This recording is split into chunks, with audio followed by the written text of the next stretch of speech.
black people or the black race.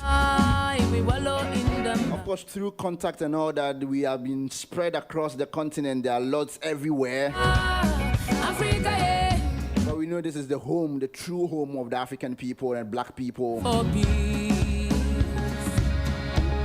And you also know that, black people and Africans have been one of the groups or the races that have experienced and have borne the brunt of slavery the most in the world. Africa, yeah.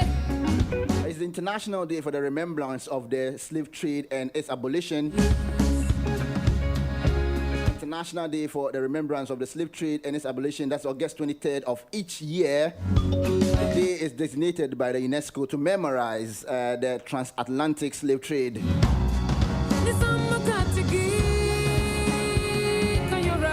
This day was chosen by the adoption of Resolution 29 by the organization's General Conference at its 29th session.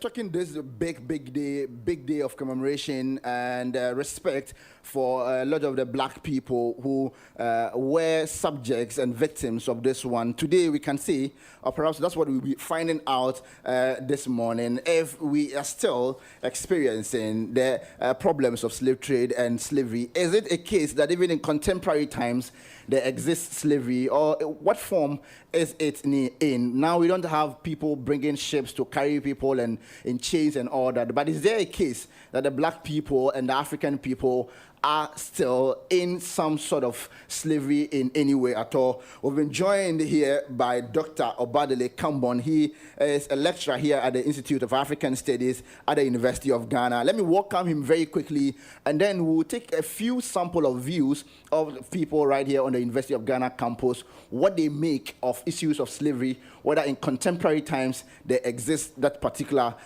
issue here. Good morning, sir, and welcome to Campus Exclusive.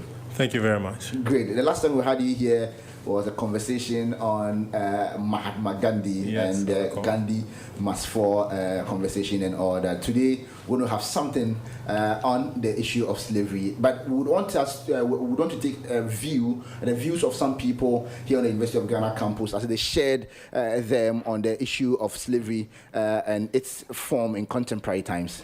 Yeah, to some extent, in so many households now, people still treat the house helps or even their stepkids like they are slaves. Some go to the extent of putting hot stuffs in their mouths. Some lock them up, chain them in a room, and then deny them food and all that. So I think officially it being abolished in the eyes of the international environment, yes, it's been abolished. But if you go to so many families, they still practice it, but it's inside. In general, I could say that it's been abolished, but not completely. At a high rate, it's been abolished. But there's still, some few just here and there that needs to be taken care of. So they should work on that. I believe slavery still exists in modern day Ghana, but not in the way and manner it was practiced back in the days, but in a more clandestine way. In the sense that the average Ghanaian man, being it educated, non-educated, seem not to be too independent if it comes to thinking and taking decision for his or herself. We end up going to this, our so-called colonial masters, for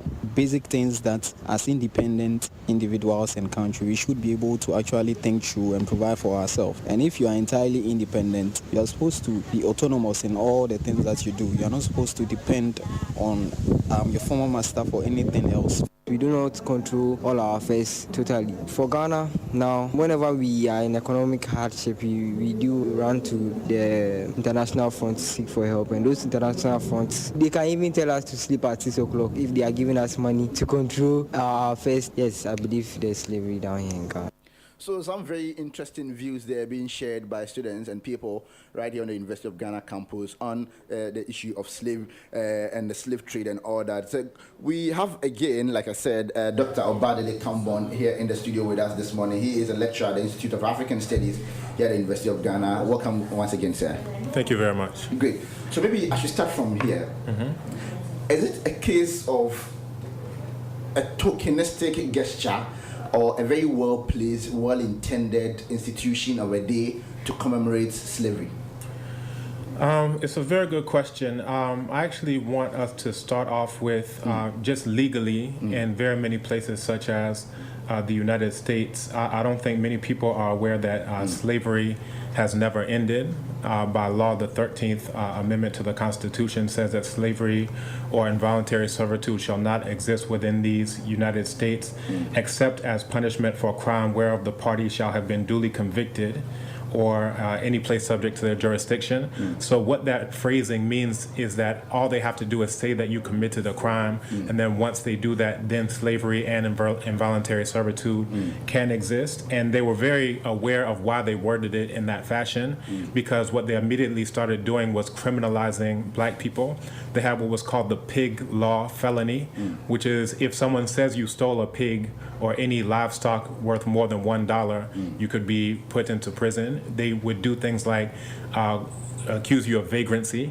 So because you're seated right there, all I have to do is come in and see you seated and say you're a vagrant. And then what you end up doing is laying railroad tracks. You end up digging coal. There's a book, Worse Than Slavery. And in that you can actually see documentation, especially in the South. Anytime that it was time to pick cotton again, there would be a massive so-called crime wave because they just went up, rounded up all the black people and got them to work for free again.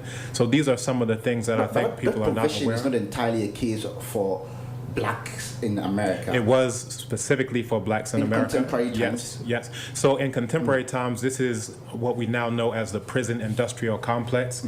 And in the prison industrial complex, you have the exact same thing, where you have companies such as IBM, Boeing, Motorola, Microsoft, AT&T, Wireless, Texas Instruments, Dell. All of these are companies that are heavy into the prison industrial complex, where again, they have a disproportionate sentencing of black people. So for the same crime, first off, it's even a question of as to whether or not you need to commit a crime, because they have things like stop and frisk, where if they see you walking down the street, they will just stop you, frisk you, plant something on you perhaps, and you end up working for free. And in some places, such as Tennessee, and others, you have them earning as little as 17 cents per hour. The correlate to that is during actual chattel enslavement times, they would give them clothes, they would give them food to eat.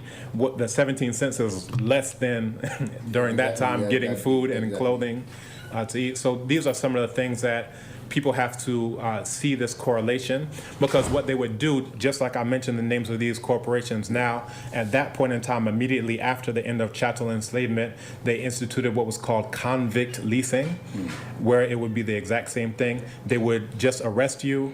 And matter of fact, there's a quote from one of the whites who imprisoned these black people, and he said, you know what, this is even better than slavery, because during slavery you have to feed them and clothe them even during the winter where they're not harvesting or doing productive labor. But here you just arrest one when that one dies, because literally you would work this one to death.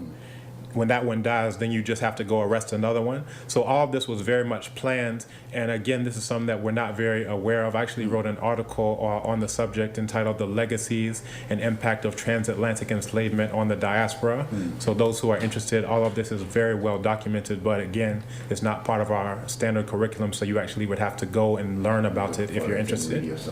Good. Let's go back into the history a little before we come back to what is happening currently. Okay. The question that I often ask is that, as cynical as it may seem, the history of society has always been about competition, about a fight for the very limited resources that exist in order.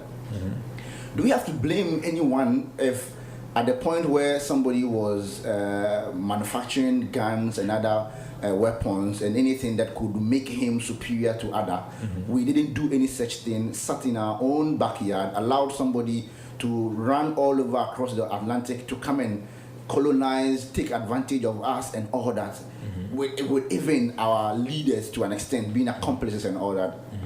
How do we blame slavery and everything that happened on us to someone else and not ourselves? This is a very good question, because first, who is the us? Who is the we? If you go outside today, you will find that the official language of Ghana is English. And if you say, oh, let it be Chi, you will hear an outcry where people say, that's not my language, right? If you say, let it be Ga, you'll have an outcry from another sect that will say, that's not my language. Let it be Ewe, no, that's not my language. So we would rather, whoever this we is, we're all underneath, the language of our colonial enemies as opposed to anyone, because this we that we're talking about, it doesn't exist yet. right? So what I'm saying is that we like to pretend when we're in AU meetings that we actually think of ourselves as a we. As a collective entity. Right. Even amongst the Akan, you have issues going back for hundreds of years between the Achim and the Asante, right? Between Achim and the Akwapim and so forth and so on. So, we have to actually be realistic about who this we is we're talking about, because the fact that we are not a we is a major part of what allowed all these things that you just mentioned to take place.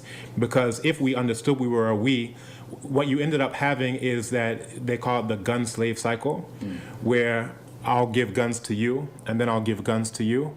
And in this, I say, oh, these ones have guns. If you don't go and fight them first, they're coming for you. Then I'd say the same thing to him. And then I just sit back and let this combat. Now, what would have been able to put a stop to it is if we understood that we were all a we. Now, where we really saw that... That's our fault, and not anyone's. If you allow yourself to be manipulated and played, that is your fault. It's our fault now, because we have the historical precedent to see that in the past. It's our fault now. It wasn't our fault then, because there's a proverb in Tree that says, and it's saying that it's a fool whose sheep tear this rope twice. So the first time we don't blame you. The second time, that's where we start to blame you, because now you have a historical precedent. You can see what happened. So in that case, at that point in time, we didn't know that this is what was going on. And where we really got a chance to see where the battle lines were drawn was at the Berlin Conference, which is where all these Europeans who are committing mass white-on-white violence, they were blowing each other out of the water with cannons, right? But what they decided is to sit down and say, you know what? The problems that we have with each other as white people should never supersede the problems that we have against all these black people. Now, what we blame ourselves for is at this point in time, we still don't see that we're all black people, we're all African people, and we have a common enemy. This is the point in time, if we want to assign blame, this is the point in time where we need to start blaming ourselves, because again, we can see the Berlin Conference gave us a blueprint. Russia was there, America was there, Belgium was there, Germany was there, Portugal was there. All of these powers were there, and they said, you know what? It's like the chessboard. The whites are on this side, and we're going against this enemy. Now, on the black side right now, even though we have all of that history, we're not saying, you know what, we have a common enemy, we need to do something. So, beyond from assigning blame or trying to point fingers, we have to actually be realistic about it. When we're saying we, it's very hypothetical, because we are still not a we to this day. Whose food is fufu? You will know the answer. Whose food is banku? You'll know the answer. If we were Africans, we would say banku is my food too, because I'm African and that's African food, therefore it's my food. You would say fufu is also my food because that's African. You understand what I'm saying? We would say kenke and fish. Right now, if I ask you whose food is it, you would say that's a God food.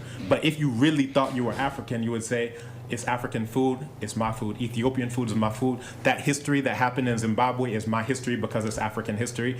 But you will be, if you find one person on campus who thinks in that type of way, I would be very shocked.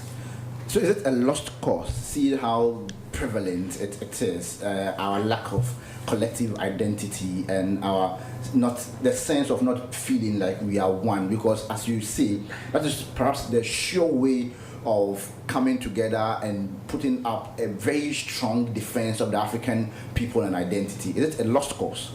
Well, what I say is, I'll give a quote from a historian, Renoko Rashidi, where he says, what we do for ourselves depends on what we think of ourselves. What we think of ourselves depends on what we know of ourselves, and what we know of ourselves depends on what we have been told.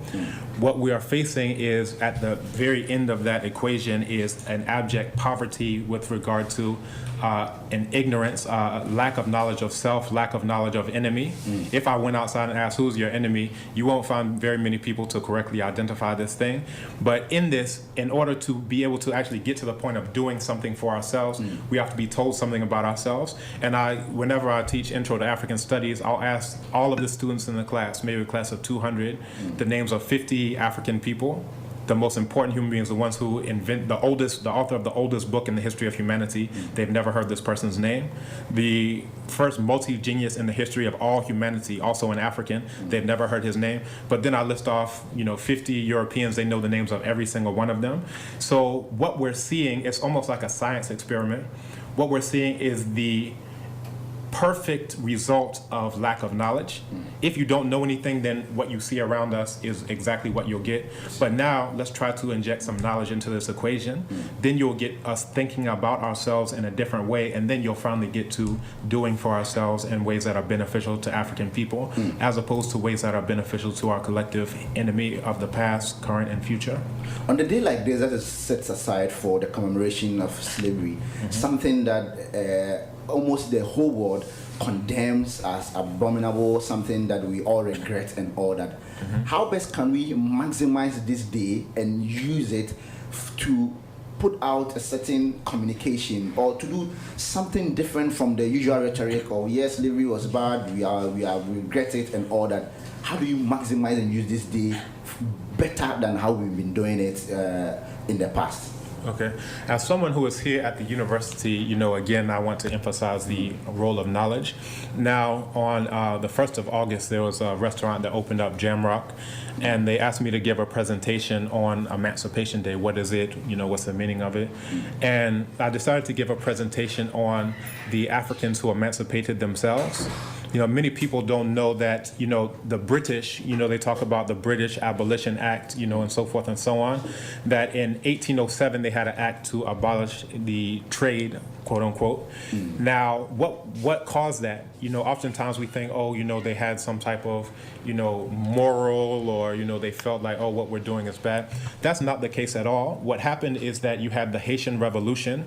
And with the Haitian Revolution, you had Toussaint Louverture, you had Jean-Jacques Dessalines, you had Christophe. They were able to defeat what at that time was hailed as the greatest military might in the entire world. That was Napoleon's military. And they defeated them on multiple occasions. Now, what Britain decided to do is, if we don't quell this rebellion that's going on in Haiti, Saint-Domingue at that time, then this could spill over into British Jamaica. So they decided to go and attempt to subjugate Haiti, and then also they wanted to get all the wealth because that was the pearl of the Antilles, the richest country in the Western Hemisphere at that time. Now, what they decided, they went and attempted to fight them, and 12,000 British deaths later, and 5 years later, they were defeated, and they were humiliatingly defeated, right? So what they decided to do is, within 1 year of that defeat, that is where they decided to stop this quote-unquote trade, because what they realized is if you are a military strategist, every single time that you are bringing another ship from Africa, you are swelling the ranks of your enemy. So they realized this is why we keep getting defeated, is because we're bringing troops and soldiers to the enemy side. So that's the real reason why they decided to stop the trade first. And then you had another rebellion in Jamaica, 1831, 1832. So this was a huge thing. You had thousands upon thousands of Africans who beat the mess, I don't know how to say this any other way, out of these British again. And within 1 year of this rebellion, actually within 1 week of Samuel Sharp being executed, they got together a committee on how to stop enslavement altogether. So what you find is that it was abject fear. What they tried to do is make it seem like it was a moral thing. But what they realized is that if they don't stop this thing, or at least transform it into convict leasing, into prison industrial complex, into the forms that they have now, that the entire world will be Haiti, the entire world will be Jamaica. So imagine black people cutting the heads off of white people in the US. Picture black people cutting the heads off of white people in the UK and taking over. And this is why Haiti went from the richest country at that point in time in the Western Hemisphere to the poorest, because all white people, just like what they did at the Berlin Conference, is they said we can't allow these African people to get even one single example of success.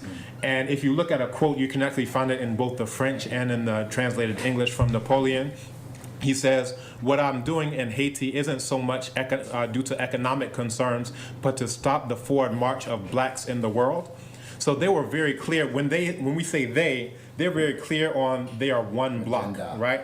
But when we look at ourselves, we haven't, and this is where if we want to start blaming ourselves, because people who don't know very much about ourselves, they love nothing much than to beat other black people up. They don't want to take it to anywhere. So we say, let's hit ourselves in the jaw. So if we want to blame ourselves, this is the point in time to do it, because we have a very clear agenda. Every single place that Europeans, Eurasians in general have set foot, from Tasmania, where they exterminated the entire population, to the very first Holocaust, German Holocaust. No, we're not talking about the Jews in Germany or Poland or anywhere. We're talking about what they did in Namibia to the Herero and the Makwa people, right? So all of that's this been acknowledged as a genocide very recently by a report by the German parliament. And we're waiting for the reparations because they're still paying reparations to Israel every year. Exactly, but it appears that they're part of reparations and concession to the fact that there was a wrong and something ought to be done for them was not part of that acknowledgement. It was only to the point of acknowledgement that this was a genocide, but that's how far that has gone. Yeah. So even that's a sidebar. We can come back to that, and I can deal in depth with that because von Trotha's extermination order, where they drove them into the desert, shot men, women, children, elderly, so forth and so on. So we can go into all that, but all of that was just an aside to say that we can be very clear when we say who the they is, but in terms of who the we is. To this day and time, we're still dealing with pre-colonial fragments.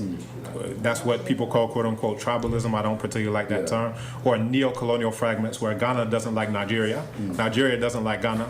We only become Africans during the World Cup. When our team gets eliminated, then we magically think we're Africans.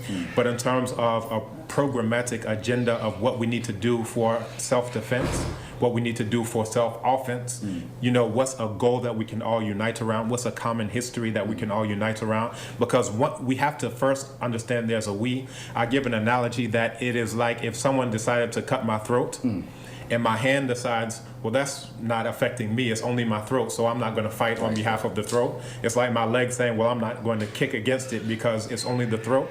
Without realizing if they get the throats, all of us become ashes to ashes and dust to dust. So if we start to understand that we're all Africans, we see the things that they're doing in Haiti, removing Aristide. We see the things that they're doing in the U.S., shooting black people in the streets, left, right, front, and center.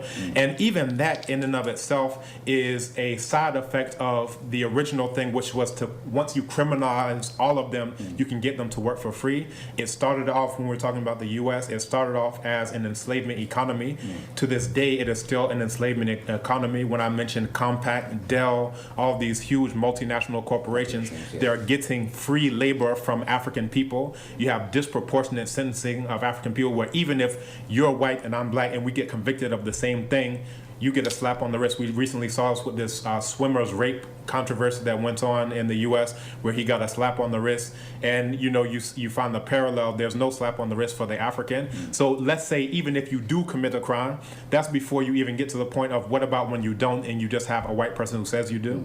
So many times you have this white police officer who says, oh, we thought he had a gun, and then it comes up the person had no gun. The version of events that they gave was not true to fact, and the only thing that proved it is there happened to be a cell phone around. So this is a pattern on and on again. So picture just what's coming to light now due to internet and things of this nature. Picture the time where there wasn't, this cell phone and these types of things. Were happening and all that. It's always a delight to have this conversation with you because you get to learn more and all that. Maybe finally on how to address the issue of racial differences and all that. Going forward, there have been many who have argued for what they call color blindness. In that word, no one will be seen as black or white or whatever color, yellow or brown, if there exists any such thing. That we should all see ourselves as humans and move on. I've heard other arguments that suggest that in itself is a very bad thing, because then it would seek to completely disregard the history of blacks, and it's an affront to affirmative action. Do you buy that argument of color blindness in terms of dealing with racial issues? Well, there's an author named Michelle Alexander who actually has a book on the new Jim Crow, mass incarceration in the era of so-called color blindness. And basically what happens is that, well, first off, anything that your enemies advocate, and this is one of the things that they advocate, you can, be pretty sure that it's not something that's in your benefit or in your best interest. So when they're saying color blindness, it means let's pretend like your issues are not real issues. Let's pretend like we're going to be colorblind, but at the same time we will have spikes in mass incarceration of people who are black, So anyway, I would just say that this is yet another ploy of white world terror domination in order to continue to do the same thing. All they're willing to do is transform it or rename it into something else, but they still are going to get you working for free. So the prison industrial complex is just like chain gangs, that's just like convict leasing, that's just like enslavement. All they're going to do is change the name on you, but they look at the actions. Always look at the actions. You'll see that they're doing and perpetuating the same thing that they were doing previously. Very well. Quite refreshingly, we have a bit more time added, and so we can go on with this conversation for a while. Okay, very simply. I know you have to also attend to other issues.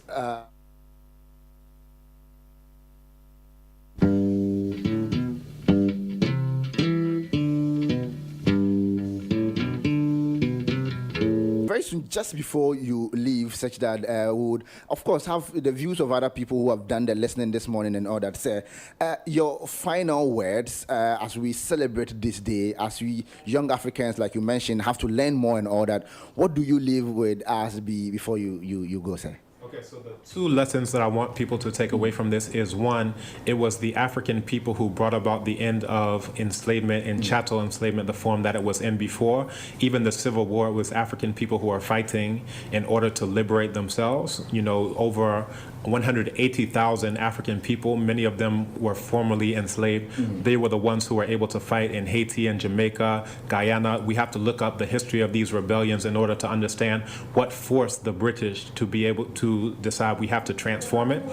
Then the other lesson is that it was only transformed. So you have different iterations of the exact same thing, because the goal is to get black people to work for free. They'll say, we'll change the name as long as we get you to work for free. So these are some of the things that we have to be very cognizant of and do the research. What I'm saying isn't you're not going to find it in the Creche curriculum, in the Cambridge curriculum, or anywhere else, but all of this is readily available. Scholars have built their entire careers on this information. Both black and white scholars are building their careers on this information. So if you are deciding not to know it, remember, what you do for yourselves depends on what you think of yourself. What you think of yourself depends on what you know of yourself, and what you know of yourself depends on what you have been told. So let's go along that chain of action in order to be told something about ourselves, know something about ourselves, think well of ourselves to finally do something beneficial for ourselves. Very well. It's always a delight and insightful conversation to have with you, Dr. Obadele Kambon. He is a lecturer here at the University of Ghana with the Institute of African Studies, helping us to get to understand the issues, learn more about slavery on the day or today where it is the International Remembrance Day for Slavery there. I'm sure you have learned a lot, and as and when more of these issues come up, we will definitely get to him and have some more conversation and learn more from him. But my hand was made strong